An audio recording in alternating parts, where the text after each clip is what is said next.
I know what's on everybody's mind tonight. The most disgusting thing that any government can do is kill its own citizens.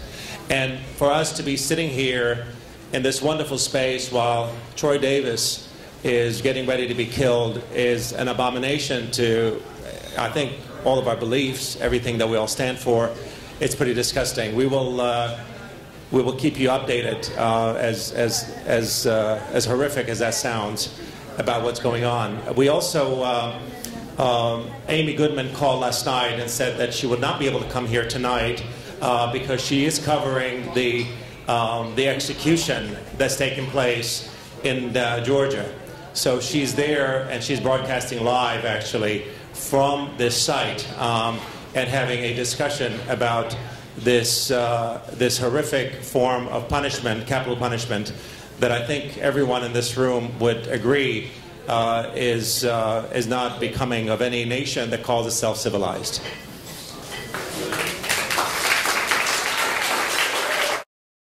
International Peace Day, according to its organizers, is intended to be a day for individuals and organizations to create practical acts of peace. Tonight is our own practical act of peace. We have gathered all of you, our peace community, to share, to inspire, to entertain, and to feed. It is our opportunity to reclaim, rejuvenate, and reaffirm our commitment to peace, and to remind us that we are not alone in this never-ending quest.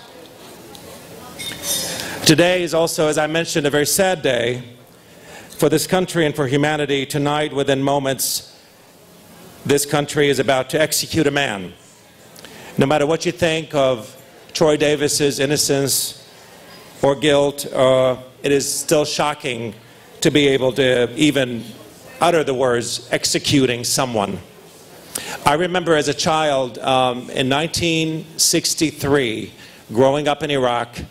I was a very young child, and I remember watching on television the execution of Abdul Karim Qasim, who was the socialist president of Iraq at the time. And I remember watching it on television and being appalled by it. It was a scene like no other. You had 4 or 5 different members of his government, and he was in the middle, and the firing squad was across. And it's as vivid as yesterday in my head.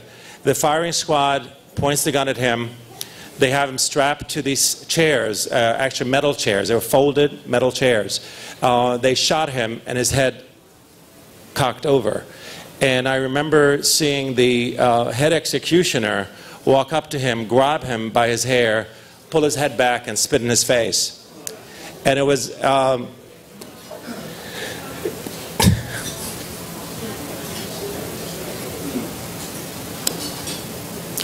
anyway, it stayed in my head.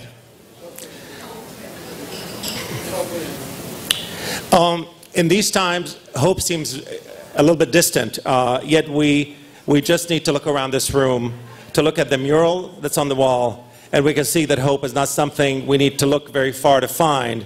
Hope is in our midst. It's in our DNA. Any activist understands what hope looks and feels like. I wanted to bring up to your attention the mural. This is a mural that I did for Howard for the Zinn Room. It is a people's history of the United States combined with Langston Hughes. Now Langston Hughes, The Negro Speaks of Rivers, is one of the most important poems that he had written. And I remember going up to the Schomburg one time and seeing it on the floor. It's where Langston Hughes' ashes are buried. And across it are the rivers crisscrossing over where the ashes are. And I was so impressed by the way that came through that I decided to use it in this mural and combine people's history and Howard Zinn's legacy, where he speaks about ordinary people doing extraordinary things, also combining it with Langston Hughes, who writes this poem, this beautiful, simple poem, about the power of rivers and how they carry history with them.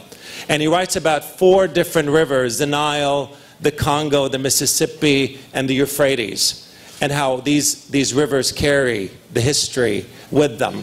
And I combine some of the history of Howard Zinn into the rivers of Langston Hughes. So please enjoy it. There's a write-up about it and a little bit of information about some of the figures that are on there. We're thinking about putting maybe doing some kind of a contest and figuring out who these people are and see who wins. But we will have some of the people that are up on this wall here with us tonight. We're very